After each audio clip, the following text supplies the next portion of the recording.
고린도전서 15장 52절부터 58절까지 봅니다. 나팔소리가 나매 죽은 자들이 썩지 아니할 것으로 다시 살아나고 우리도 변화되리라. 이 썩을 것이 반드시 썩지 아니할 것을 입겠고 이 죽을 것이 죽지 아니함을 입으리로다. 이 썩을 것이 썩지 아니함을 입고 이 죽을 것이 죽지 아니함을 입을 때에는 사망을 이기리라고 기록된 말씀이 이루어지리라. 사망아 너의 승리가 어디 있느냐? 사망아 네가 쏘는 것이 어디 있느냐? 사망이 쏘는 것은 죄요 죄의 권능은 율법이라. 우리 주 예수 그리스도로 말미암아 우리에게 승리를 주시는 하나님께 감사하노니 그러므로 내 사랑하는 형제들아 견실하며 흔들리지 말고 항상 주의 일에 더욱 힘쓰는 자들이 되라. 이는 너희 수고가 주 안에서 헛되지 않은 줄 알미라. 아멘. 모든 사람에게 가장 중요하게 해결되어야 할 문제는 죄 문제입니다.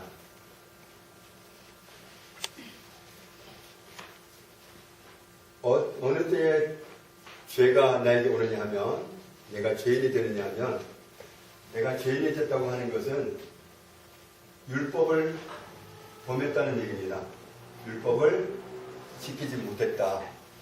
율법 때문에 죄가 온 겁니다. 죄를 소유하게 되면 어디에 이르게 되죠? 사망에 이르게 됩니다. 사망이라고 하는 건 단순히 이 땅을 떠나는 그런 문제가 아니라 지옥 가는 문제를 말합니다. 이 죄라고 하는 것은 이런 심각한 결과를 가져오기 때문에 반드시 해결을 해야 됩니다. 그래서 우리가 구원이라고 하는데, 구원이라고 할 때 구원은 죄에서 구원을 말합니다. 죄 문제를 해결하는 게 구원이에요. 그래서 아들을 낳으리니 이름을 예수라 하라. 이는 그가 자기 백성을 그들의 죄에서 구원할 자이시니라. 죄에서 해방받는 것, 죄 문제를 해결받는 게 바로 구원입니다. 그런데 이 죄 문제는 율법을 보면서 왔다.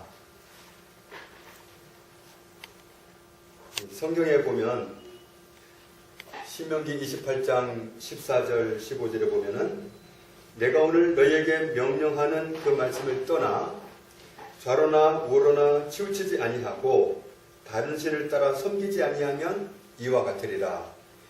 다시 말해서 율법을 지키면 내가 너희에게 이 약속한 모든 복을 다 주겠다. 이런 말씀이고, 그 다음 절은 내가 만일 내 하나님 여호와의 말씀을 순종하지 아니하여 내가 오늘 내게 명령하는 그의 모든 명령과 규례를 지켜 행하지 아니하면 이 모든 저주가 내게 임하며 내게 이를 것이라. 율법을 지켰을 때에는 하나님이 보장하신 모든 은혜를 잊지만 율법을 지키지 못했을 때에는 죄인이 되고, 죄인이 되면 하나님의 약속하신 축복도 못 누리거니와 이런 기가 막힌 함정에 빠지게 되어 있습니다. 그래서 이 죄에서 구원을 받아야 되는 겁니다.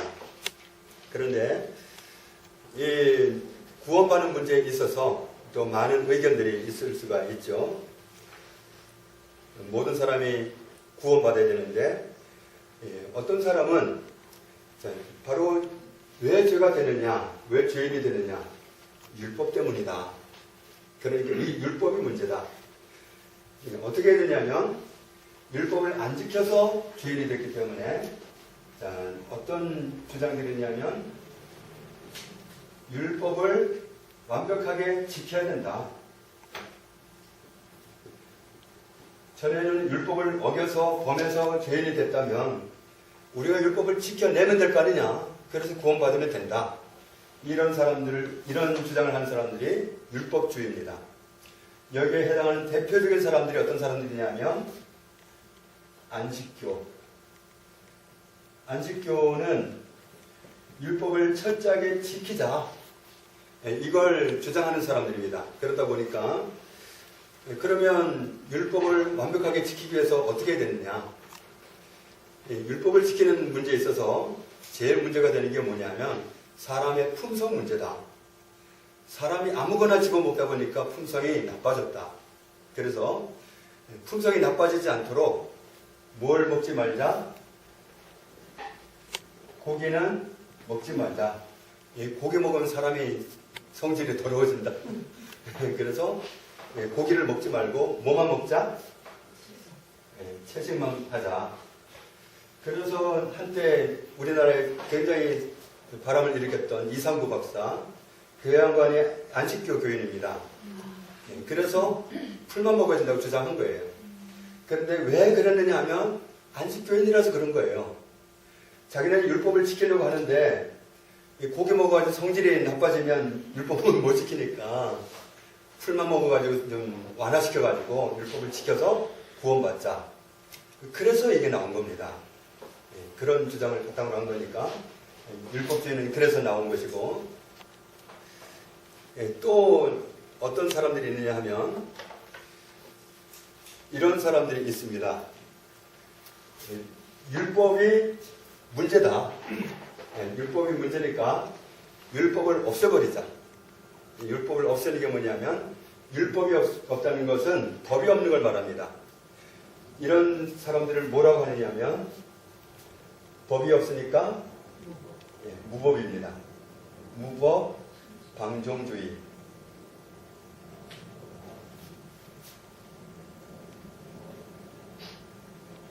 여기에 해당하는 대표적인 사람들이 어떤 사람들이냐면 구원파입니다.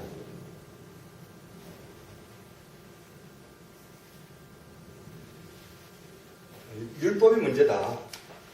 율법이 없으면 그러면 죄인이 안 나타나는 겁니다. 죄가 없는 거죠. 법이 없으면 죄가 없는 겁니다.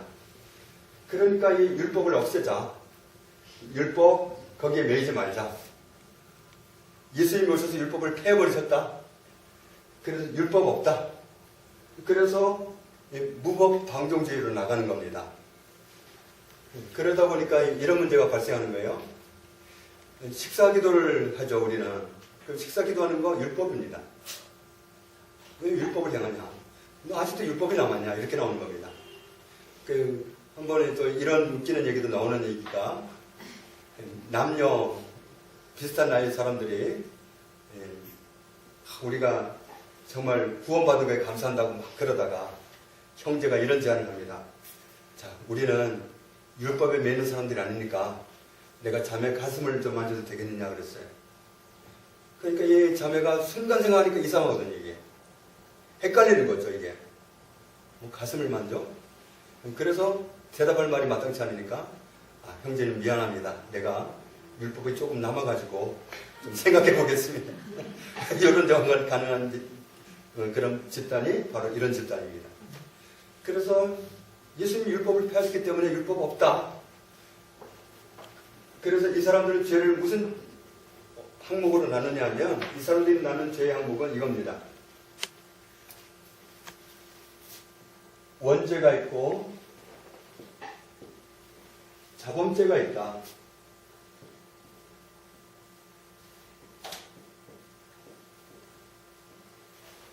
이 사람들이 인정하는 건 원죄입니다. 원죄만 인정하고 자범죄는 인정하지 않습니다. 예수님이 율법을 폐했다고 보기 때문에 아무리 나쁜 짓을 해도 법을 적용할 게 없어요. 율법을 폐해버렸기 때문에. 그러니까 아무렇게나 살아도 되는 겁니다. 이런 정말 위험을 초래하는 곳이 바로 구원파의 교리입니다. 원죄만 있고 자범죄는 없다. 예수님이 율법을 폐했기 때문에 자범죄는 없다. 그러니까 자유하게 살아가겠다는 얘기인데, 그러면 정말로 문제가 안 되는가? 정말로 예수님이 율법을 폐하셨는가? 이건 우리가 말씀을 통해서 점검을 받아야 되는 문제죠. 어떤 사람이 회개를 한다. 그 사람은 율법을 벗어나지 못한 사람입니다. 구원파 사람들이 보기에는 회개한다 그러면 율법을 벗어나지 못한 사람이, 율법 문제를 해결을 못한 사람이, 아직 구원 못 받은 사람이. 그러니까 이 사람들은 그런 특이한 그런 안경을 가지고 성경을 보는 거죠.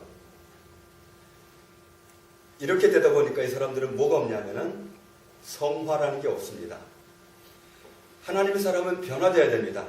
날마다 예수님을 닮아가도록까지 장성하게 닮아가야 되는 게 우리의 모습이어야 되는데 성화가 없어요. 죄가 없으니까 판단할 것도 없지만 성화도 없습니다. 닮아갈 일이 없어요. 뭘 해도 문제가 안 돼요. 베트남 같은 경우에 요즘은 어떤지 모르겠습니다. 전에는 한 20년 전에는 베트남에 가면은 뭐가 없냐면 신호등이 없답니다. 신호등이 딱 하나만 있었대요. 그 얘기는 교통법규가 없다는 얘기죠. 그래서 아무나 다니면 되는 겁니다. 그냥 다니기만 하면 되는데 사고가 났을 때는 어떻게 처리하느냐. 베트남 사람과 외국 사람하고 사고 났다 그러면 무조건 외국인이 물어준다. 또 큰 차와 작은 차가 사고 나면 큰 차가 물어준다. 오토바이와 자전거가 사고 나면 오토바이가 물어준다. 큰 쪽에서 부담하는 겁니다. 이유는 뭐냐? 큰 차를 모는 사람이 작은 차 모는 사람보다 더 부자다. 더 잘 산다. 외국인이 책임져야 되는 일은 외국인이 베트남 사람보다 더 잘 산다. 그런 것만 적용이 됐던 거예요. 지금은 바뀌었는지 안 바뀌었는지 모르겠습니다. 그러니까 그런 교통법규가 없고 그렇게만 적용하다 보니까 한국 사람이 가서 운전하면 안 되는 거예요. 걸리면 다 뒤집어 쓰는 겁니다. 불어 가서 박아놓고 물어줘. 할 말이 없는 거예요. 지금은 어떤지 모르겠어요. 그러니까 법이 없으면 그렇게 돼버리는 겁니다. 법이 없으면 죄가 없습니다. 또 어떤 주장들이 있느냐 하면 성화주의가 있습니다. 성화주의라고 하는 것은 사람은 하나님을 섬기는 그 자리에 있다 보면 서서히 변해간다. 성화가 돼간다. 성화가 돼가면 구원받는다. 이렇게 주장하는 겁니다.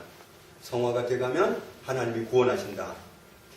이거 역시도 물론 우리는 성화돼 가야 하지만 내가 성화돼 가는 그 조건이 구원의 방법은 아니죠. 성경에서 제시하는 것과 다릅니다. 또 그렇다면 이제 또 다른 한계는 뭐냐면 성경적인 복음입니다. 성경적인 복음에서는 어떻게 보느냐. 자, 예수님이 오셔서 십자가를 지신 목적이 뭐죠? 예수님이 오셔서 십자가를 지신 목적은 율법을 폐하기 위해서가 아니고 율법을 지키기 위해서입니다. 나는 율법을 폐하러 온 것이 아니라 율법을 완성하러 왔다. 주님이 그렇게 말씀하셨어요. 만약에 예수님이 율법을 폐하러 오셨다면 오셔서 그냥 율법 폐해버리고 십자가에 안 달려도 됩니다. 율법이 있기 때문에 십자가에 달리신 거지 율법이 없어지면 십자가에 달릴 이유가 없어요. 그냥 오셔서 율법 폐한다. 그러면 돼요. 그런데 예수님이 오신 목적은 율법을 피하는 게 아니었어요. 율법을 충족시키기 위해서 오셨어요. 율법에 해당되는 죄 지은 우리를 대신해서 율법에 충족시켜 주시기 위해서 대신 죽으셨어요. 대신 형벌 받으시고 대신 죽으셨어요. 그것은 율법을 충족시켜 드린 거지 율법을 피한 게 아닙니다. 그래서 예수님이 우리 죄를 담당하고 우리 죄를 위해서 죽으셨고 거기에서 우리의 죄가 해결된 겁니다. 이런 방법으로 하나님이 우리를 구원하셨지 율법을 폐한 게 아니다. 그러면 예수님이 뭘 폐하셨느냐? 율법을 폐하신 게 아니라 율법은 완성을 하셨고 사망을 폐하셨습니다. 예수님 폐하신 것은 사망입니다. 십자가에 대신 죽어서 우리의 죄를 도말하시고는 사망을 폐해버리셨습니다. 우리가 치러야 할 죄값을 예수님이 대신 치르시고 구원해 주신 겁니다.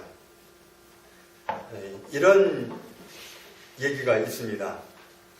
어떤 사람이 재판을 받게 되는데 중형을 이제 받게 되는데 벌금을 물게 되는 그런 심판인데 재판 받기 위해서 들어가가지고 앉아서 재판석을 바라보다가 깜짝 놀랐어요. 자기하고 친한 판사가 자기하고 친한 친구가 판사로 앉아 있는 거예요. 그래서 속으로 이제 아주 미소를 지으면서 이제 끝났다. 아주 친한 사이였기 때문에 저 친구가 나한테 함부로 하겠느냐. 그러니까 이번 재판은 끝났다. 그리고 마음으로 아주 안도를 가졌습니다. 그리고 그 시간에 그 재판석에 앉아있던 재판장이던 그 판사는 이 친구는 또 나름대로 고민을 하는 겁니다. 고민하기를 야, 큰일 났다. 저기 내 친구다. 내 친구인데 법대로 하면 친구 사이가 끊어지게 생겼고 친구를 포용하면 법이 깨지겠고 순간 고민을 한 거예요. 고민을 하다가 결론을 내렸습니다. 재판을 이제 하는데 뭐라고 판결을 했냐면 벌금 얼마를 물어라 그렇게 판결을 내렸어요. 그러니까 순간 이 얼굴이 확 변해버렸죠. 친구가. 재판이 끝나고 나서 내려옵니다. 친구를 부둥켜 안고 하는 얘기가 좀 섭섭했지. 그 돈 내가 물어줄게.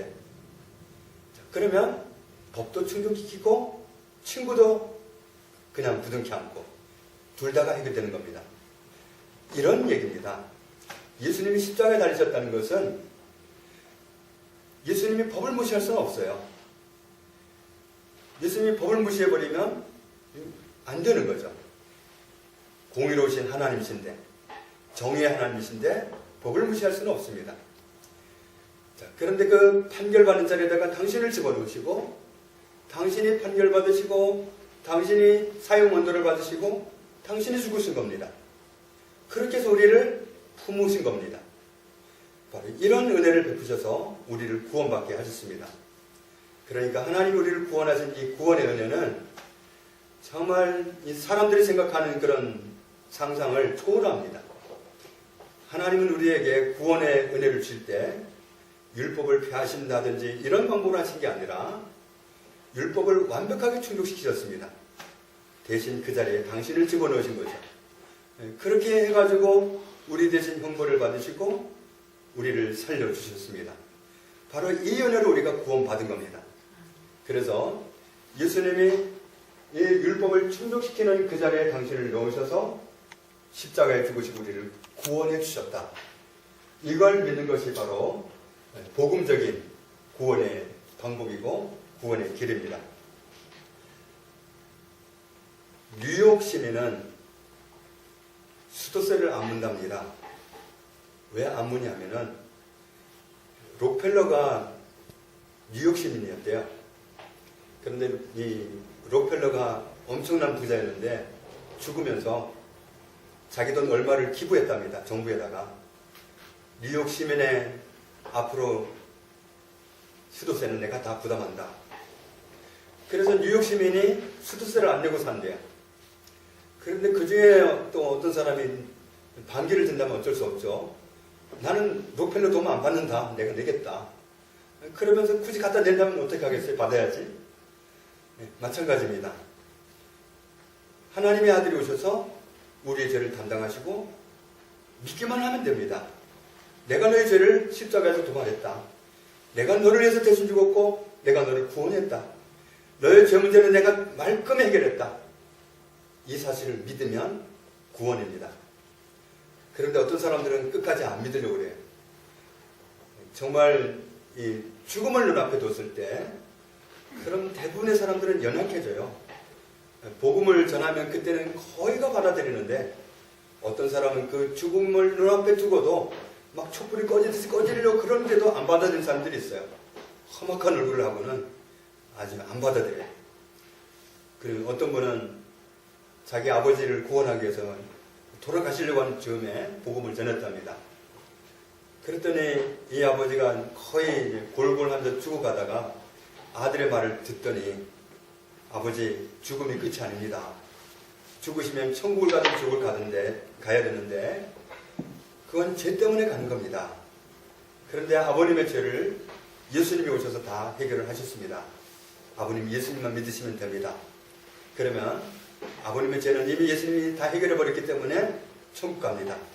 예수님 믿으십시오. 그랬더니 이 아버지가 그 힘도 없을 양반이 벌떡 일어나더니 아들을 꾸짖는 겁니다. 야 이놈아, 내가 지은 죄를 내가 처리하지. 누구한테 맡겨? 그리고는 그냥 고집스럽게 가셨다는 거예요. 그러면 방법이 없는 겁니다. 우리를 위해서 이루어 놓으신 이 은혜를 내가 붙잡고 내가 받아들이고 내가 소유하면 내 거지만 그러나 상관없다. 난 안 받아들인다. 내 죄는 내가 갚는다. 그런 방법이 없는 겁니다. 하나님 우리를 구원하신 구원은 예수님을 통해서 이루어 놓으신 구원입니다.